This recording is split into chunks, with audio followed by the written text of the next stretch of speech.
Hello dear friends, good evening. Welcome to Easiest English with Viswas. I am your English educator Aarti Gupta with the poem Amanda composed by Robin McMcLean. अगर आप class 10th में हैं, आप child हैं, parents हैं या फिर KVS TGT की प्रिपरेशन कर रहे हैं इंग्लिश की, तो आप सभी के लिए ये पोम बहुत ही यूजफुल होने वाली है। तो आइए चलिए देखते हैं अमांडा की पोएटिस रॉबिन क्लीन पर एक शॉर्ट रिव्यू डालते हैं। रॉबिन क्लीन एक ऑस्ट्रेलियन पोएटिस थी। She is remembered for children literature and young adult fiction. She is remembered for children literature and young adult fiction. तो देखिए, इनको चिल्ड्रन लिटरेचर के लिए याद किया जाता है एंड यंग एडल्ट फिक्शन के लिए। इन्होंने जो मोस्टली अपनी पोएट्रीज लिखी हैं या फिर नॉवेल्स लिखी हुई हैं, तो उस पर इन्होंने चाइल्ड के बारे में डिस्क्राइब किया हुआ है, चाइल्ड की साइकोलॉजी को वहां पर इन्होंने एक्सप्रेस किया हुआ है। देखिए, इन जो रॉबिन क्लीन है, इन्होंने बहुत ही अर्ली एज में राइटिंग करना स्टार्ट कर दिया था। इनकी फर्स्ट शॉर्ट स्टोरी 1952 में पब्लिश होती है, जब ये मात्र 16 ईयर की थी। इनकी जो फर्स्ट पब्लिश्ड बुक है वो है द जिराफ इन पेपरल स्ट्रीट, जो कि कब आती है 1978 में आती है। इनके देखिए कुछ नोटेबल वर्ड्स हैं, देख लेते हैं। इनका है हेटिंग एलिसन एस्ले। देखिए, ये जो इनके वर्ड्स हैं ये भी आपको याद रखने होंगे। कई बार एग्जाम में ऑप्शन में आपको ये इनके वर्ड्स दे दिए जाएंगे और आपसे पूछ लिया जाएगा कि ये जो वर्ड्स हैं ये किसके द्वारा कंपोज किए हुए हैं, किसके द्वारा राइट किए हुए हैं। अगर पोएट्री है तो कंपोज किया गया है, नॉवेल है, ड्रामा है, तो ये इनके जो नोटेबल वर्ड्स हैं वो भी आपको अपने माइंड में रखने होते हैं। तो देखिए, इनका जो वर्ड है हेटिंग एलिसन एस्ले। नेक्स्ट है half way across the galaxy and turn left. Next है come back to show you I could fly. ये एक नॉवेल है, ये जो है ये एक नॉवेल है। इस नॉवेल के लिए रॉबिन क्लीन को 2 अवार्ड्स मिले हुए थे। ये दोनों ही अवार्ड्स रॉबिन क्लीन को इस नॉवेल के लिए मिला हुआ था, come back to show you I could fly. कौन सा अवार्ड मिला हुआ था? Human right award. कब मिला था? 1989 में। नेक्स्ट इनको मिला था इस नॉवेल के लिए CBCA children's books of the year award, जो कि मिला था इन्हें 1990 में। इनको एक और अवार्ड मिला हुआ था साउथ ऑस्ट्रेलियन फेस्टिवल अवार्ड। ये अवार्ड इनको किस वर्ग के लिए मिला था? द लिस्ट मेकर के लिए।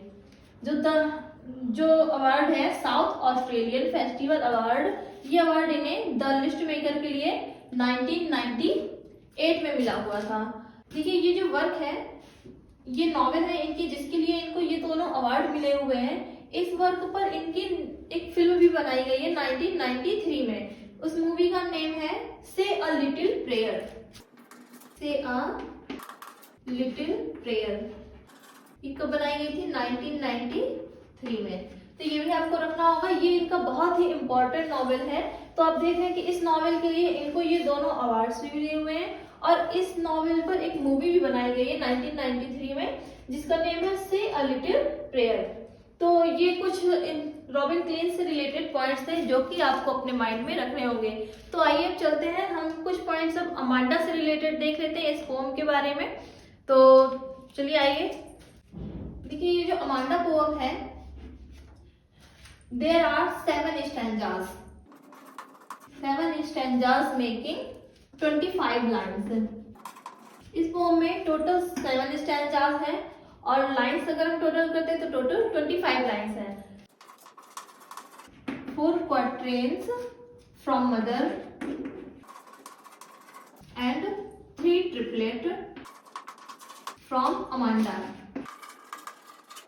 देखिए, ये इसमें टोटल 7 स्टैंजास हैं। अगर आप देखेंगे इस पोम में कन्वर्सेशन है।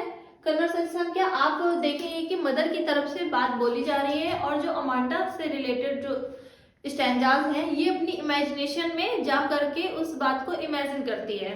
तो वो स्टैंजास है, यहाँ पर कन्वर्सेशन नहीं है। यहाँ पर आप देखेंगे कि मदर की तरफ से ही बातें बोली जा रही हैं और जो अमांडा है वो अपनी इमेजिनेशन में खो जाती है। तो यहाँ पर 4 स्टैंजास मदर की तरफ से है, जिसकी राइमिंग है AABA एंड 3 ट्रिपलेट्स हैं ट्रिपलेट क्वार्टेन मैंने आपको बताया था, quatrain is a stanza of 4 lines and triplet is a stanza of 3 lines. तो ट्रिपलेट इसकी राइमिंग है आपकी A A A. This poem is very rich in literary devices. ये जो पोम है बहुत ही रिच है लिटरेरी डिवाइसेस में। तो लिटरेरी डिवाइसेस जब हम लोग पोम को स्टडी कर लेंगे उसके बाद हम लोग लिटरेरी डिवाइसेस को देखेंगे।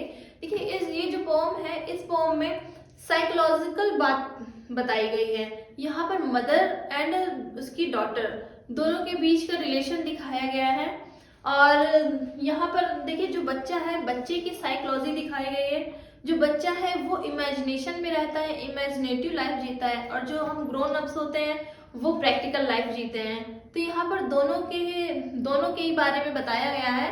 तो जो यहाँ पर बच्चा होता है, जब देखिए यहाँ पर क्लियर रूप से मदर को डिस्क्राइब नहीं किया गया है कि मदर है, लेकिन जिस प्रकार से यहाँ पर कन्वर्सेशन है, जो बोलने का तरीका है, जो भी स्टैंजा है, उसके आधार पर हम ये सपोज करते हैं कि मदर है। तो 95% यही है कि यहाँ पर मदर के द्वारा बोली जा रही है ये बातें। तो हम यहाँ पर जब पोएम पढ़ेंगे तो यही सोच करके पढ़ेंगे कि ये जो स्टैंजा है ये मदर के द्वारा ही बोला जा रहा है। तो यहाँ पर आप देखेंगे कि मदर जो है वो अपनी डॉटर को किस प्रकार से बताती है कि आप ये करो, ये नहीं करो, आपको कैसे बैठना है, कैसे उठना है, कैसे चलना है, आपको क्या करना है, क्या नहीं करना है। तो इस पोम में यहाँ पर साइकोलॉजी दिखाई गई है कि जो बच्चा होता है, बच्चा किस प्रकार से विचार करता है जब पेरेंट्स उसे ऑल टाइम नैग करते रहते हैं, हर टाइम उसे टोकते रहते हैं हम, तो बच्चा किस प्रकार से अपनी एक इमेजिनेटिव लाइफ में चला जाता है। तो यहाँ पर देखिए ये जो पोम है दोनों के लिए ही बहुत इंपॉर्टेंट है, पेरेंट्स के लिए भी एंड चाइल्ड के लिए भी, दोनों के लिए इक्वली इम्पोर्टेंट है। जब आप इस पोम को देखते हैं तो आप ये नहीं सपोज कर सकते कि ये सिर्फ पेरेंट्स के पॉइंट ऑफ व्यू से लिया गया है। ये आप नहीं मान सकते हैं कि ये सिर्फ पेरेंट्स के लिए लिखा गया है, क्योंकि अगर आपके सिलेबस में रखा गया है तो आपको भी उसी से कुछ सीख लेने के लिए रखा गया होगा कि आप भी उस पोम से कुछ सीख लें। तो देखिए जब पेरेंट्स जो हमारे पेरेंट्स होते हैं वो बहुत सारा एक्सपीरियंस लेकर के आए हुए होते हैं, आपकी लाइफ से गुजर करके आए होते हैं, तो उन्हें पता होता है कि क्या सही है और क्या गलत है, आपके क्या करने से, किसी कार्य को करने से उसके क्या कंसिक्वेंसेस हो सकते हैं। आप जब झुक करके बैठते हैं तो उसके क्या रिजल्ट्स हो सकते हैं। आप सपोज करिए आप अपने नेल को बाइट करते रहते हैं, अगर आपके पेरेंट्स छोटे में ही आपको इस चीज के लिए नहीं रोकेंगे तो आपकी ये हैबिट हो जाएगी, और अगर ये बड़े में भी आपकी हैबिट बनी रही तो आपको बहुत सारी प्रॉब्लम्स फेस करनी पड़ेगी। जिस चीज को हम जब छोटे होते हैं उस एज में हम इस चीज को रियलाइज नहीं कर सकते, लेकिन हमारे पेरेंट्स जानते हैं कि जब हम बड़े होंगे तो इसके जो रिजल्ट्स हैं, अगर ये जो बैड हैबिट्स हमारी हो गई, इसके जो रिजल्ट्स हैं वो हमें फेस करने पड़ेंगे। तो इस वजह से हमारे पेरेंट्स जो है वो हमें रोकते हैं। लेकिन बच्चा क्या है, बच्चा उस चीज को समझता है कि हमारे पेरेंट्स हमें ऑल टाइम नैग कर रहे हैं, हमें टोक रहे हैं, तो इस प्रकार से वो अपनी इमेजिनेशन में चला जाता है।